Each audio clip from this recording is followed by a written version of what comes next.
Hello friends, आप लोग कैसे हैं।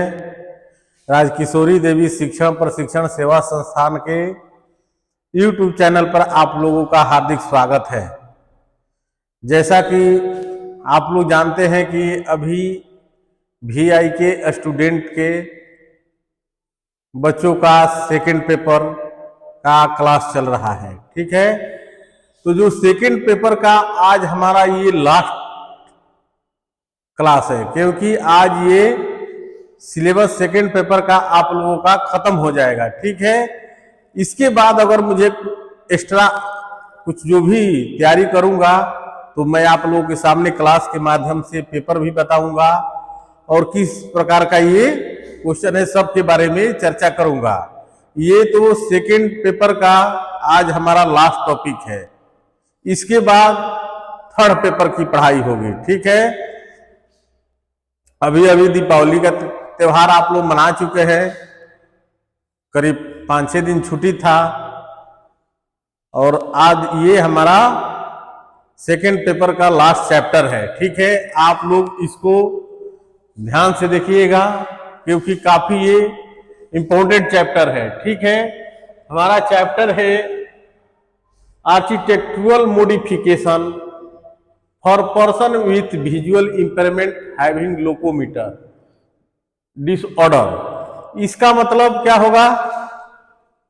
इसका मतलब होगा कि लोकोमीटर वाले दृष्टिबाधित व्यक्तियों के लिए ढांचागत परिवर्तन, ठीक है।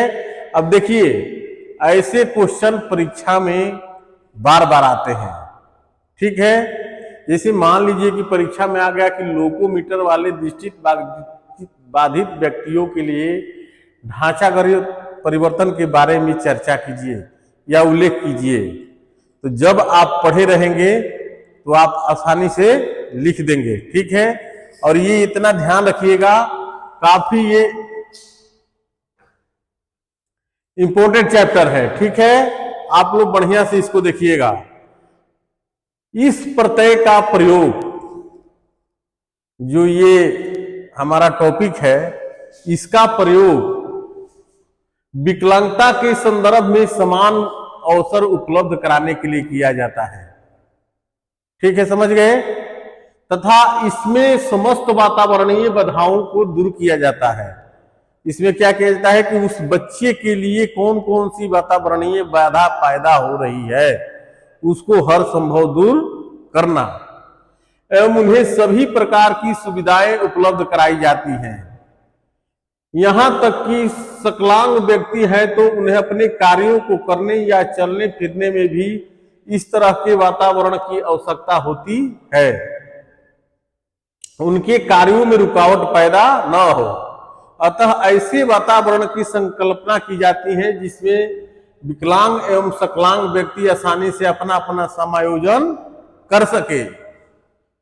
साथ ही पहुंच सभी नागरिकों को मौलिक अधिकार है जो यह प्रदर्शित करता है कि वह उनकी पहुंच में है।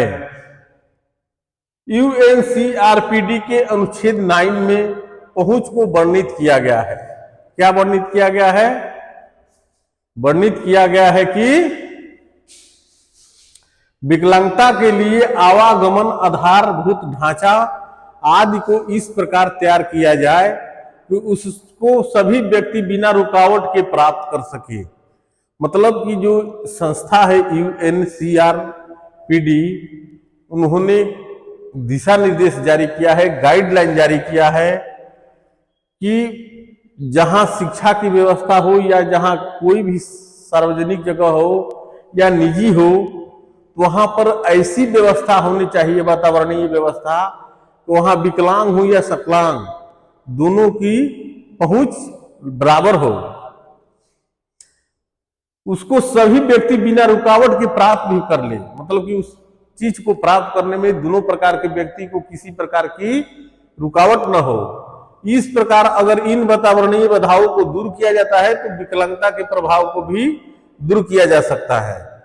अगर ऐसी हम समस्या को दूर करते हैं तो क्या होती है कि कुछ विकलांगता के जो उनके निजी अनुभव होते हैं उनको कम किया जा सकता है। जैसे देखिए, अभी सरकार क्या कर रही है कि जितने भी स्टेशन पर सीढ़ियां बन रही हैं, एक सीढ़ी रैंप वाली बननी चाहिए रेलवे स्टेशन पर। आप देखो, क्योंकि रैंप पर जो दिव्यांग व्यक्ति होते हैं, विकलांग व्यक्ति होते हैं, वो रैंप की सहायता से एक प्लेटफार्म से दूसरे प्लेटफार्म पर जा सकते हैं। जैसे आप मेरे ही संस्थान का देख लीजिए, हमारे यहाँ जो भी सीढ़ी है वो रैंप वाली सीढ़ी है, ताकि कोई भी विकलांग बच्चा, दिव्यांग बच्चा आसानी से एक तल्ला दूसरे तल्ला पर जा सकता है, उसको किसी प्रकार की रुकावट नहीं होगी। ठीक है, कोई भी क्लास में पढ़ना चाहता है, किसी कोई भी घंटी हो उसमें आसानी से जाकर पढ़ लेता है। ठीक है, तो इसमें क्या है कि चलन अक्षमता हेतु ढांचागत परिवर्तन। अब चलने के लिए कौन कौन सी ढांचागत परिवर्तन की जरूरत है? ठीक है, देखिए क्वेश्चन परीक्षा में आता है और आएगा भी। पहला है रैंप की व्यवस्था। रैंप के बारे में आप लोगों को मैंने चर्चा कर दिया, जैसे बता ही दिया कि हमारे संस्थान में भी रैंप वाली सीढ़ी है कि कोई भी बच्चा किसी क्लास में आसानी से जा सकता है, पढ़ सकता है, लाइव में भी जा सकता है। तो ये किसके द्वारा संभव है? लैंप के द्वारा। दूसरी है लिफ्ट की व्यवस्था। अगर जहां लिफ्ट की व्यवस्था होती है तो उससे भी बच्चे को सुविधा होगी, किसी प्रकार की रुकावट नहीं होगी। तीसरा है बस एवं रेल मार्गों के प्लेटफार्म पर आने वाले वाहनों पर चढ़ने के लिए लेबल होना चाहिए। जैसे ट्रेनों की जो बोगियां आती हैं वो कैसे आती है? लेबलिंग में आनी चाहिए। ठीक है। 4 नंबर है दरवाजे पर्याप्त चौड़े होने चाहिए ताकि व्हील चेयर या ट्राई साइकिल आसानी से आ जा सके। इन बच्चों के लिए दरवाजा कैसा होना चाहिए? जैसे हमारे यहाँ है, दरवाजे चौड़े चौड़े है कि आप किसी रूम में व्हील चेयर, ट्राई साइकिल ला सकते हैं। आप प्लेटफार्म पर जाते हैं तो वहां भी चला जाता है। तो दरवाजा कैसा होना चाहिए? चौड़ा होना चाहिए। शौचालय में उचित व्यवस्था होनी चाहिए ताकि उन्हें कोई भी दिक्कत ना हो। शौचालय भी वैसा होना चाहिए। गटर या नालियों को बंद करके रखना चाहिए, मतलब कि ऊपर में स्लैब ढाल देना चाहिए ताकि बच्चा उसमें कोई न गिरे। 7 है फर्श की सतह अधिक चिकनी नहीं होनी चाहिए। जो ये ग्राउंड फ्लोर होता है ये ज्यादा चिकना नहीं होना चाहिए। 8 नंबर है फुटपाथ सड़क के लेवल को ज्यादा ऊंचा नहीं होना चाहिए। जो चलने वाली सड़कें हैं, फुटपाथ पैदल चलने वाली सड़कें हैं, उसका एक लेवल में होना चाहिए। अब है दृष्टिबाधितों हेतु ढांचा परिवर्तन।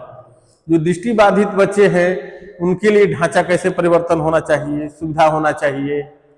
पहला है रैंप और सीढ़ियों के किनारे रेलिंग होनी चाहिए। जो रैंप होते हैं, सीढ़ियां होती हैं, उसको क्या होना चाहिए? रेलिंग होना चाहिए ताकि बच्चा एक को रेलिंग पकड़ ले और आसानी से चढ़ जाए। जैसे मैंने बताया कि हमारे संस्थान में ये सभी आप देख रहे हैं कि रैंप है और सीढ़ियां भी है वैसी कि आसानी से कोई बच्चा ऊपर आ जा सकता है। ठीक है। दूसरा है रास्ते अधिक घुमावदार नहीं होने चाहिए। जो सीढ़ियां हैं वो अधिक घुमावदार नहीं होने चाहिए, रैंप। ठीक। तीसरा है छत के ऊपर 4 दीवारी या रेलिंग लगा होना चाहिए। जो भी सबसे टॉप फ्लोर होता है उस पे चारों ओर क्या होना चाहिए? रेलिंग होना चाहिए ताकि कोई बच्चा का गिरने के नीचे की संभावना न के बराबर हो। 4 नंबर क्या है? रास्ते में आने जाने पर लैंडमार्क या क्लू होना चाहिए। हर एक अगर जहां टर्निंग है वहां लैंडमार्क बनाना चाहिए।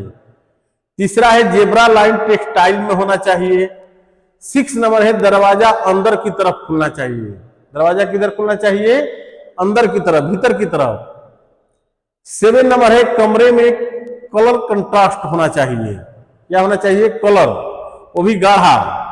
8 नंबर है बस पर बड़े अक्षरों का प्रयोग किया जाना चाहिए तथा ब्रेल में भी लिखा होना चाहिए। 9 नंबर है फुटपाथ से पेड़ों की टहनियों को हटा देना चाहिए। मान लीजिए कि कोई फुटपाथ वाला रोड है, पेड़ की टहनियां नीचे वहां गिरी है, तो उसको क्या करना चाहिए? काटकर हटा देना चाहिए। क्योंकि जब कोई मान लीजिए कि दिव्यांग दृष्टिबाधित बच्चा जा रहा है तो उसके सर में चोट लग सकती है। इस तरह ओरिएंटेशन और मोबिलिटी में बच्चों को सिखाया भी जाता है कि जब आप रास्ते में चल रहे हैं तो आपके पास एक छड़ी होना चाहिए और सर कहाँ होना चाहिए, हाथ सर के बराबर।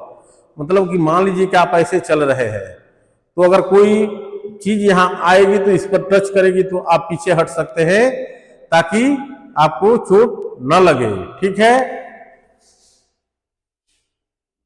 अब है घरों या सार्वजनिक जगहों पर ब्रेलीकरण होना चाहिए, ब्रेल में कुछ लिखा छिपा होना चाहिए। इसके बाद है ट्रैफिक सिग्नल बोलने वाला होना चाहिए। ट्रैफिक सिग्नल कैसा होना चाहिए, बोलने वाला होना चाहिए। इसके बाद 12 नंबर है रेलगाड़ी या बस में बोलने की सुविधा होनी चाहिए। क्या होनी चाहिए, रेलगाड़ी और बस में बोलने वाली सुविधा होनी चाहिए। ठीक है। अब है इसमें अगला क्या, इसमें अगला है क्या कि role of multi specially team in the education of VIAD children. मतलब कि बहुविषयक टीम के सदस्य शारीरिक विकलांग या अन्य स्वास्थ्य हानि वाले छात्रों की ताकत और जरूरतों की जांच करने के लिए मिलकर काम करते हैं। ठीक है। वे निर्धारित करते हैं कि छात्र को शारीरिक, मानसिक और भावनात्मक रूप से क्या चाहिए। वे छात्र का मूल्यांकन भी करते हैं और यह निर्धारित करते हैं कि वे शैक्षणिक रूप से कहाँ है। वे ऐसे आवास विकसित करते हैं जिनके बारे में उनका मानना है कि यदि उन्हें क्रियान्वित किया जाए तो इससे विद्यार्थियों को सीखने में बेहतर मदद मिलेगी। विशेष शिक्षा के छात्रों को शैक्षणिक और सामाजिक भावनात्मक सफलता का मौका देने के लिए बहुविषयक टीम आवश्यक है। चूंकि प्रत्येक छात्र अलग होता है और उसकी अलग अलग जरूरतें होती हैं, इसीलिए बहुविषयक टीम मामले पर दर मामले में आधार पर बदलती रहती हैं। उन्हें प्रत्येक छात्र को सर्वोत्तम देखभाल प्रदान करने के लिए व्यक्तिगत रूप से देखना चाहिए। मतलब कि मान लीजिए कि एक से अधिक कोई विकलांगता है, बच्चे के पास दिव्यांगता है, तो आप उसकी शक्ति को पहचानिए कि वो कितना हद तक क्या कर रहा है। इसके बाद आप उसको उचित देखभाल और वातावरणीय सुविधा मुहैया कराए। ठीक है। एक विशेष शिक्षा छात्र के लिए एक बहुविषयक टीम को एक साथ रखना उस विशिष्ट आवश्यकता वालों पर निर्भर करता है। IEP को यथासंभव व्यक्तिगत बनाने के लिए टीम जानकारी एकत्रित करती है। जैसे बच्चे का IEP बनता है तो क्या होता है कि बच्चे का पर्सनली विकलांगता, उसकी खूबियों के बारे में नोट किया, रिपोर्ट कार्ड तैयार किया जाता है। तो उसके आधार पर बच्चे की शिक्षा का मूल्यांकन करना चाहिए। इन टीमों में निम्नलिखित सहित कई अलग अलग प्रकार के सदस्य शामिल हो सकते हैं। चिकित्सा सेवा प्रदाता पहला कौन है इसमें, जो चिकित्सा सेवा दे रहा है। कुछ विशेष शिक्षा छात्रों को स्कूल में चिकित्सा सेवाओं की आवश्यकता होती है। इन छात्रों को दवा, फंडिंग ट्यूब या किसी अन्य प्रकार की चिकित्सा सहायता की आवश्यकता होती है, क्योंकि इन बच्चों को भी चिकित्सा की जरूरत पड़ती है। उन मामलों में छात्रों के लिए एक चिकित्सा सेवा प्रदाता उपलब्ध रहेगा। अब दूसरा क्या है, विशेष शिक्षा शिक्षक, जो स्पेशल टीचर कहलाते हैं।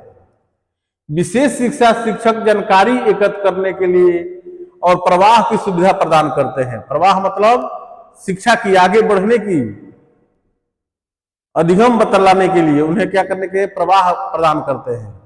साथ ही छात्र से संबंधित औपचारिक बैठकों का नेतृत्व भी करते हैं। छात्र के साथ औपचारिक बैठक भी करते हैं। वे IEP लिखने, शिक्षकों को IEP की प्रतियां प्रदान करने और IEP की बैठकों का समय निर्धारण करने और यह सुनिश्चित करने के लिए जिम्मेदार है कि छात्रों की जरूरतें पूरी हो रही हैं या नहीं। अब अगला है विशेष शिक्षा समन्वयक। इसके बारे में भी आप लोग जानते हैं। विशेष शिक्षा समन्वयक विशेष शिक्षा विभाग की देखरेख करते हैं, मतलब कोऑर्डिनेटर, कोर्स कोऑर्डिनेटर, उस क्षेत्र का स्पेशल वे सुनिश्चित करते हैं कि आईपी सही है और इसे लागू किया गया है। वो क्या करते हैं कि जो टीचर विशेष टीचर बनाया है आईपी, उसको क्या करते हैं, वो देखते हैं तब वो लागू करते हैं। वे बहुविषयक टीम में एक महत्वपूर्ण सदस्य हैं। क्या होते हैं, वे महत्वपूर्ण सदस्य होते हैं। शिक्षक यह भी जानकारी देता है कि छात्र अपने साथियों से कैसे प्रतिक्रिया देते हैं और सामाजिक परिवेश में वे कैसा व्यवहार करते हैं। अब है माता पिता, क्योंकि ऐसे बच्चों में माता पिता के रोल को भी काफी संवेदनशील रखा गया है। एक विशेष शिक्षा छात्र के माता पिता उनकी शिक्षा में एक बड़ी भूमिका निभा सकते हैं। छोटे छात्रों के मामले में माता पिता कभी कभी चिंता व्यक्त करने वाले पहले व्यक्ति होते हैं, ये तो आपको पता है। उनके छात्र को विशेष शिक्षा के लिए परीक्षण की आवश्यकता हो सकती है। उनके पास यह विकल्प है कि वे परीक्षण होने दे या नहीं, क्योंकि जब कोई टीचर जाएगा तो ये उनके माता पिता पर निर्भर करता है कि बच्चे का परीक्षण होने देंगे या नहीं। उनके पास आईपी बैठक में भी दिए गए समायोजन और संशोधनों से सहमत या असहमत होने का विकल्प है, क्योंकि बहुत से बच्चे तो अपना बता नहीं पाएंगे। तो जो आईपी बनेगा उसमें माता पिता की भी भूमिका काफी महत्वपूर्ण मानी गई है। यदि उन्हें लगता है कि इसकी आवश्यकता नहीं है या यह लाभदायक नहीं है, तो अपने बच्चे के लिए सेवा देने से इनकार भी कर सकते हैं। माता पिता अक्सर अपने बच्चों को सबसे मजबूत समर्थक होते हैं। उन्हें अधिक सहायता और सेवाएं दिलाने के लिए दबाव डालते हैं। ठीक है, अब कुछ होते हैं अन्य पेशेवर। कुछ इसमें और कौन शामिल है, अन्य पेशेवर। ऐसे अन्य पेशेवर जो संभावित रूप से विशेष शिक्षा के छात्रों के साथ उनकी व्यक्तिगत जरूरतों के आधार पर काम करते हैं। मतलब इस बच्चा को निजी तौर पर क्या क्या लाभ दिया जा सकता है, वो किसका काम है, विशेष पेशेवरों का काम है।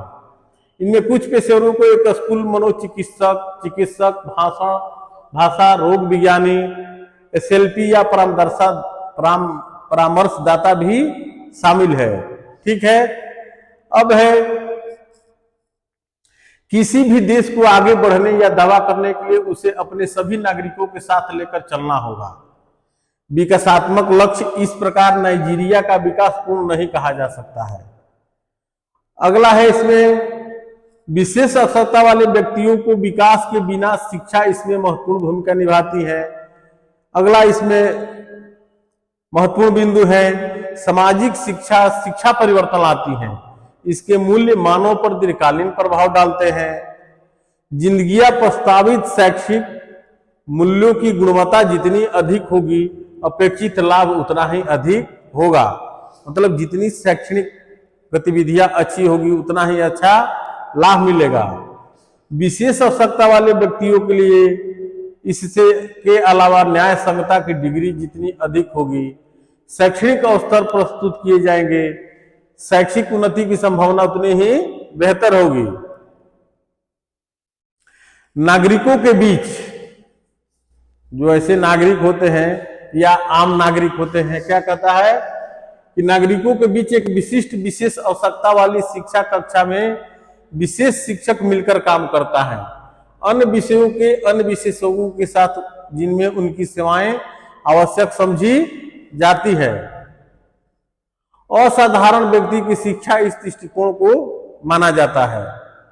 बहु अनुशासन वाली पहुंचा तांग और हंसियाओं द्वारा दिए गए अध्ययन ने बहुविषयक सहयोग के लाभों को संचार होने में बेहतर कौशल शामिल है। ठीक है, अब है सहयोग और पेशेवर क्षमताएं। इसके अलावा एक का पेशेवर समूह प्रयास बहुविषयक टीम के सदस्यों के सामूहिक कार्य को सुनिश्चित करने में मदद करती है। मतलब कि जितने ये बहुविषयक जैसे चिकित्सा, विशेष टीचर, कोर्स कोऑर्डिनेटर और पेशेवर होते हैं, इन सबकी सहभागिता क्या करती है, बच्चे को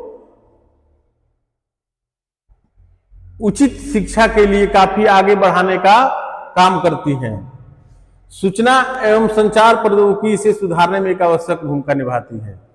सूचना जो अधिकार सूचना संबंधी जो जानकारी मिलती है टेलीविजन के माध्यम से या रेडियो के माध्यम से, तो जितने भी नए नए चीज आते हैं तो ये भी क्या करता है, बच्चों को आगे बढ़ने में मदद करता है।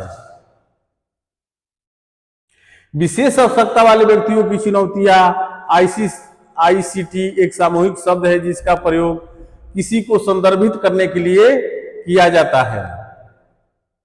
वह उपकरण जो सूचना से निपटने के संबंध में एक निश्चित भूमिका निभाता है, उसका भी प्रयोग होना चाहिए। संचार उदाहरणों में रेडियो, टेलीविजन, कंप्यूटर, टेलीफोन, उपग्रह शामिल है। संचार में कौन कौन आते हैं? रेडियो, टेलीविजन, कंप्यूटर, टेलीफोन इत्यादि। ठीक है। अब है संचार प्रणाली आदि। इस पेपर में बहुविषयक दृष्टिकोण में आईसीटी का स्थान विशेष आवश्यकता वाले व्यक्तियों की शिक्षा पर विचार किया जाता है। ठीक है।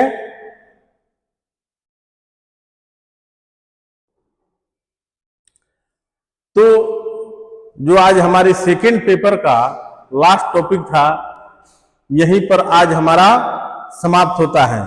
अब आप लोगों का सेकेंड पेपर का पीडीएफ यानी जितने किताब की लगभग निचोड़ जानकारी थी इंपॉर्टेंट, वो आप लोगों के सामने रख दी गई है। आप लोग क्लास यानी वीडियो को देखिए, उस चैनल को लाइक कीजिए, सब्सक्राइब कीजिए, ताकि हम खासकर आप वीआई के बच्चों के लिए क्लास लेकर आते हैं, तो जितने हमारे वीआई के स्टूडेंट हैं वो आप लोग हमारे सपोर्ट में रहिए कि वीडियो को ज़्यादा लाइक कीजिए, चैनल को सब्सक्राइब कीजिए, ताकि हमारा भी मनोबल बना रहे कि आप हमारा क्लास अटेंड कर रहे हैं। ठीक है। अब ये जो टॉपिक मैंने पढ़ाया है, इसका क्या क्या वस्तुनिष्ठ क्वेश्चन हमसे बना है, वो आप लोगों के सामने अब रख रहा हूं। देखिए, जैसे पहला क्वेश्चन,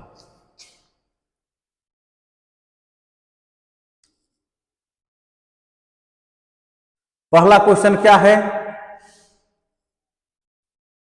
किस व्यक्ति को विजुअल इंपेयरमेंट और लोकोमोटर डिसऑर्डर होने पर कौन सी जगह का विशेष ध्यान रखना चाहिए? ठीक है। अगर दोनों प्रकार की बीमारी हो, विजुअल इंपेयरमेंट और लोकोमोटर डिसऑर्डर, तो कौन सी जगह का विशेष ध्यान रखना चाहिए? ए है प्रवेश द्वार, बी है शयन कक्ष, सी बाथरूम, डी सभी। तो इसका सही आंसर क्या होगा? इसका सही आंसर होगा ऑप्शन डी, मतलब सभी चीजों का विशेष ध्यान रखना जरूरी है। ठीक है। अब है क्वेश्चन नंबर 2। विजुअल इंपेयरमेंट वाले व्यक्ति के लिए सीढ़ियां कैसी होनी चाहिए? पढ़ाते वक्त चर्चा किया था ना, कैसी? पहला है एक रंग की, बी है प्रत्येक सीढ़ी में कंट्रास्ट रंग की धारियां, सी स्टील की बनी हो, डी लकड़ी की बनी हो। तो इसका सही आंसर क्या होगा? ऑप्शन बी, प्रत्येक सीढ़ी में कंट्रास्ट रंग की धारियां हो। ठीक है। समझ में आ रहा है ना? अब देखिए क्वेश्चन नंबर 3।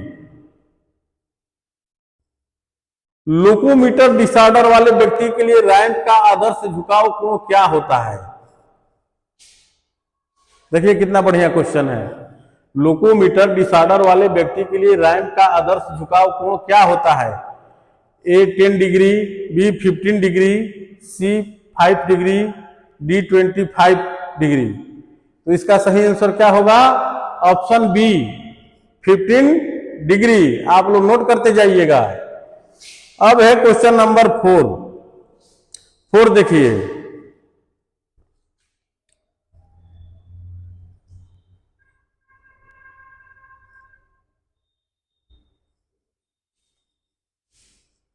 विजुअल इंपेयरमेंट वाले व्यक्तियों के लिए सबसे महत्वपूर्ण सुरक्षा विशेषता क्या है?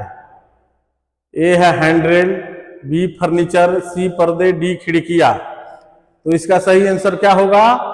Option A handrail. ठीक है। अब है क्वेश्चन नंबर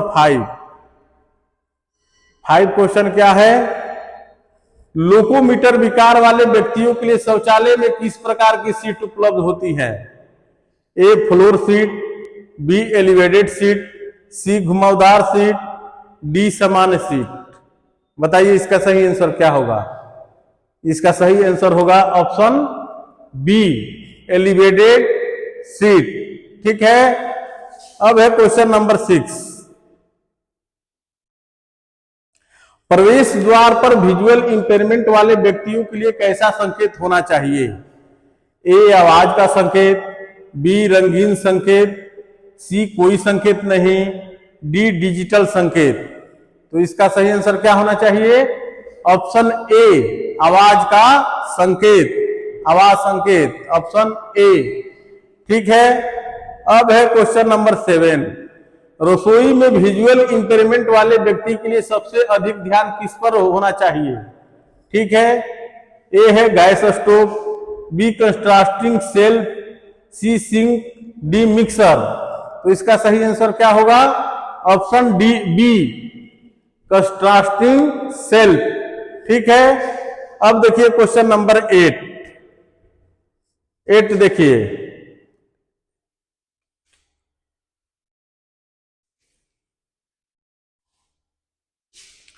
पब्लिक बिल्डिंग में विजुअल इंपेयरमेंट और लोकोमीटर डिसऑर्डर वाले व्यक्तियों के लिए कौन सी सुविधा होनी चाहिए? ए है lift, B traffic light, C sprinkler system, D automatic दरवाजे। तो इसका सही आंसर क्या होगा? Option B, option A, sorry, option A, lift. ठीक है, अब है क्वेश्चन नंबर 9। विजुअल इंपेयरमेंट वाले व्यक्ति के लिए सबसे उपयुक्त कालीन का रंग कैसा होना चाहिए? ए हल्का, बी गहरा, सी मिक्स्ड, डी पीला। तो इसका सही आंसर क्या होगा? ऑप्शन बी, गहरा। ठीक है, समझ में आ रहा है ना? अब है क्वेश्चन नंबर 10।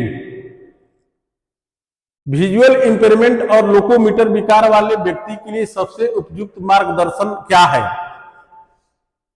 ए है ब्रेल संकेत, बी हेडफोन, सी वॉइस गाइडेड सिस्टम, डी उपरोक्त सभी। तो इसका सही आंसर क्या होगा? ऑप्शन डी, उपरोक्त सभी। ठीक है, अब देखिए क्वेश्चन नंबर 11। 11 क्या है आप लोग के स्क्रीन पर?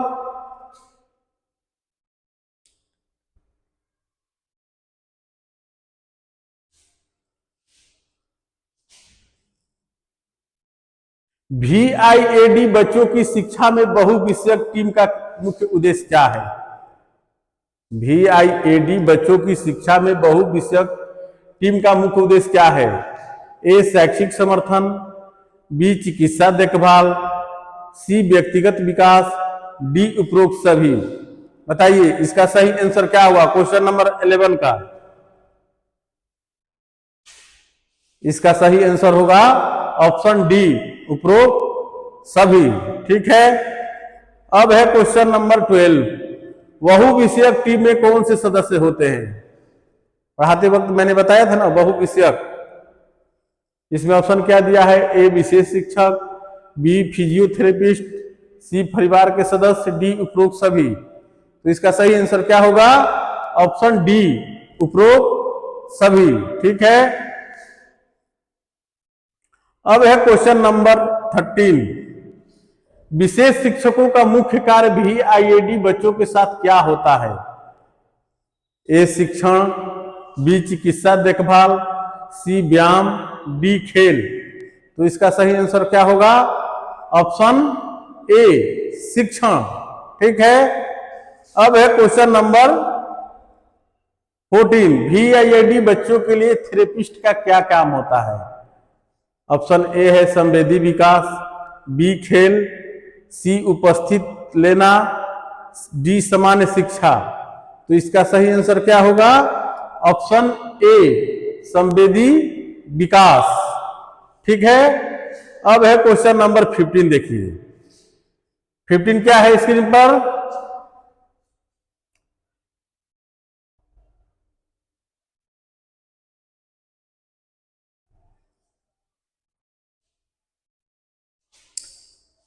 VIAD बच्चों के माता पिता की मुख्य भूमिका क्या होती है? ए वित्तीय सहायता, बी भावनात्मक समर्थन, सी खेल, डी शारीरिक शिक्षा। तो इसका सही आंसर क्या होगा? ऑप्शन बी भावनात्मक समर्थन। ठीक है, अब है क्वेश्चन नंबर 16 क्वेश्चन देखिए ध्यान से आप लोग।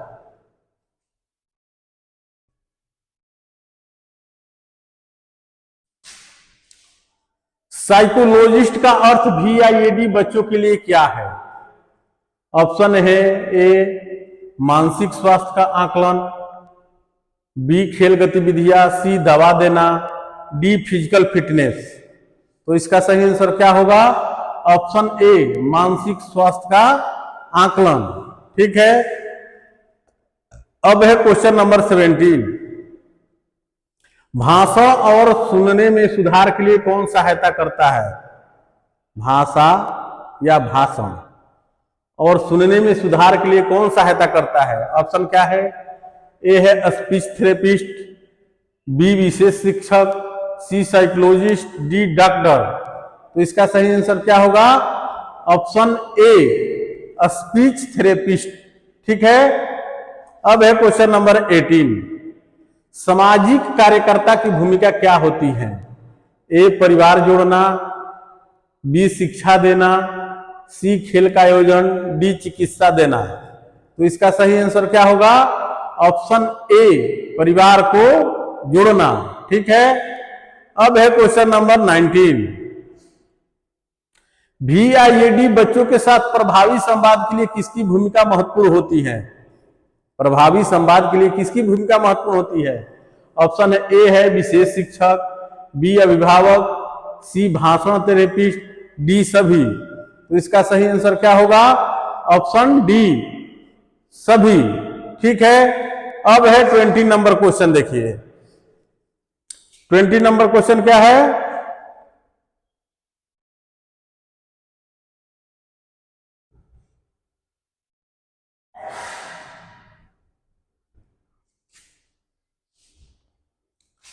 नंबर क्वेश्चन क्या है? बहुविषयक टीम की कौन सी गतिविधि VIAD बच्चों में आत्मनिर्भर बढ़ाने में सहायक होती है? ऑप्शन हमारा क्या है? ए रोजमर्रा के कौशल प्रशिक्षण, बी खेल, सी परीक्षा, डी यात्रा। तो इसका सही आंसर क्या होगा? ऑप्शन ए रोजमर्रा के कौशल प्रशिक्षण। ठीक है, अब है क्वेश्चन नंबर 21। VIAD बच्चों के लिए काउंसलिंग का लाभ क्या है? ऑप्शन हमारा क्या है? ऑप्शन ए है मानसिक स्वास्थ्य में सुधार, बी शारीरिक सुधार, सी सामाजिक सुधार, डी कोई नहीं। तो इसका सही आंसर क्या होगा? ऑप्शन ए मानसिक स्वास्थ्य में सुधार। ठीक है, अब है क्वेश्चन नंबर 22। VIAD बच्चों में शिक्षा में डॉक्टर का योगदान किस रूप में होता है?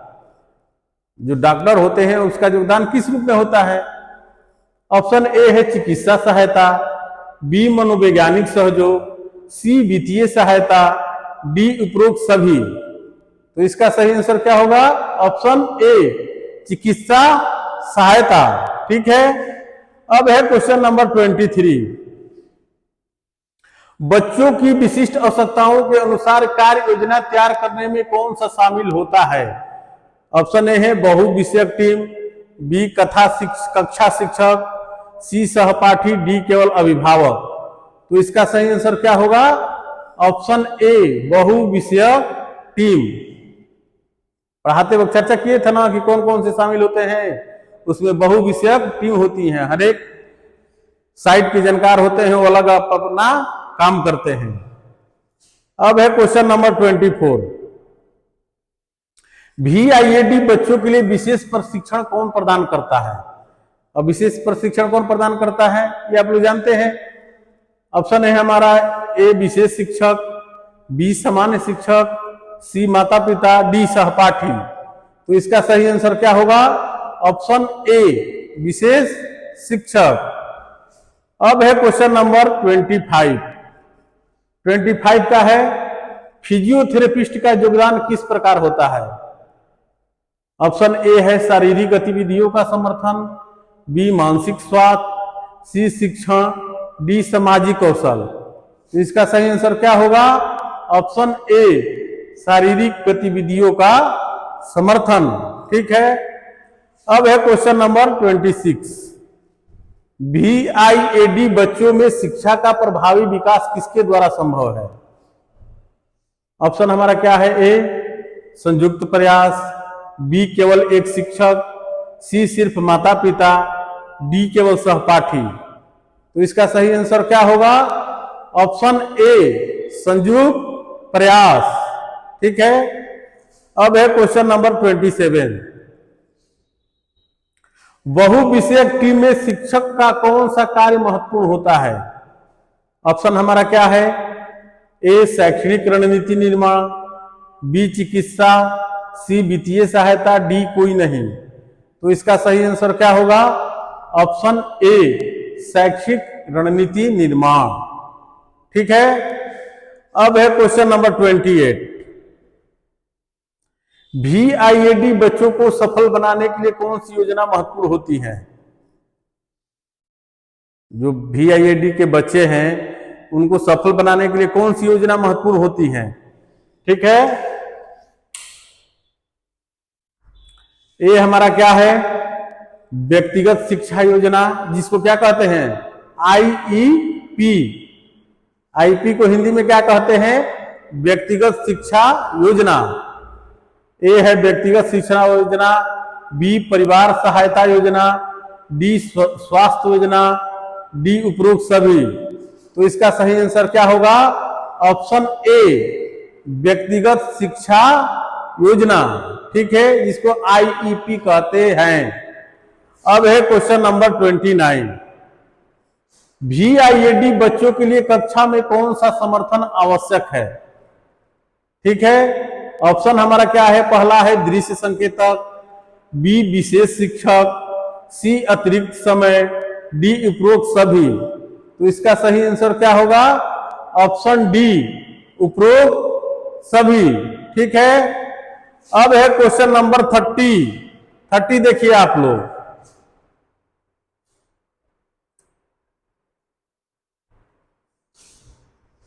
क्या है?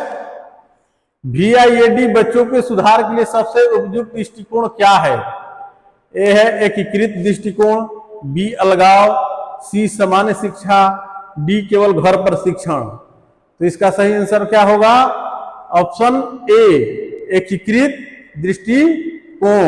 ठीक है, अब देखिए क्वेश्चन नंबर 31। VIAD बच्चों की शिक्षा में सहायक उपकरण का महत्व क्या है?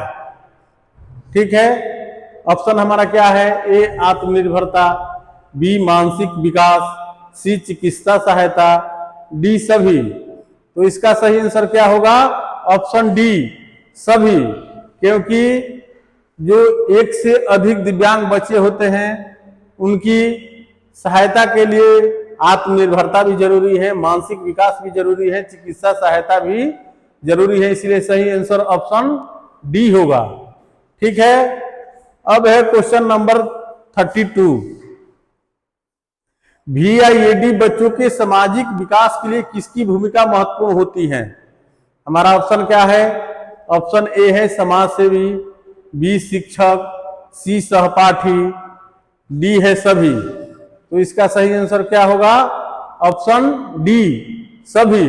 ठीक है, अब 33 क्वेश्चन देखिए। बहु विषयक टीम का गठन VIAD बच्चों में क्या सुधार लाता है? जो बहु विषयक क्षेत्र के लोग होते हैं वो क्या क्या सुधार लाते हैं, वही क्वेश्चन पूछ रहा है। ऑप्शन ए है हमारा आत्मनिर्भरता, बी आत्मसम्मान, सी सामाजिक कौशल, डी उपरोक्त सभी। तो इसका सही आंसर क्या होगा? ऑप्शन डी उपरोक्त सभी। मतलब कि आत्मनिर्भरता भी बढ़ाते हैं, आत्मसम्मान भी बढ़ाते हैं और सामाजिक कौशल भी बढ़ाते हैं। ठीक है, अब 34 क्वेश्चन देखिए। शिक्षा में VIAD बच्चों के लिए व्यक्तिगत ध्यान क्यों आवश्यक है? व्यक्तिगत ध्यान क्यों आवश्यक है? ऑप्शन ए है विशेष जरूरतों को पूरा करने के लिए, बी पढ़ाई में रुचि बढ़ाने के लिए, सी स्वास्थ्य लाभ के लिए, डी उपरोक्त सभी। तो इसका सही आंसर क्या होगा? ऑप्शन डी उपरोक्त सभी। ठीक है, अब नेक्स्ट एंड लास्ट क्वेश्चन देखिए आज का। VIED बच्चों की शिक्षा के लिए कौन सी रणनीति उपयोगी होती है? ऑप्शन हमारा क्या है? शैक्षणिक सत्र, B सामूहिक गतिविधियां, C व्यक्तिगत शैक्षिक योजना, D सभी। तो इसका भी आंसर सही क्या होगा? Option D। ठीक है, तो आज हमारा जो VI के जितने भी हमारे स्टूडेंट हैं उनके सेकेंड पेपर का आज लास्ट टॉपिक था। ठीक है, फिर मैं नेक्स्ट क्लास में जो आप लोगों को थर्ड पेपर से संबंधित अब चैप्टर होंगे उसको लेकर मैं हाजिर होऊंगा। तो लेकिन आप लोग कम से कम ये कीजिए कि वीडियो को लाइक कीजिए और चैनल को सब्सक्राइब कीजिए, क्योंकि देखिए हमारे यहाँ HI के भी IDD के भी टीचर पढ़ाते हैं, उनके छात्र ज्यादा व्यू और लाइक दे रहे हैं। इसीलिए जितने हमारे VI के स्टूडेंट हैं आप लोग भी ज्यादा से ज्यादा वीडियो को लाइक कीजिए और चैनल को सब्सक्राइब कीजिए। फिर मैं अगले क्लास में आप लोगों के सामने जो थर्ड पेपर होगा उसके संबंधित चर्चा करूंगा। तब तक के लिए धन्यवाद।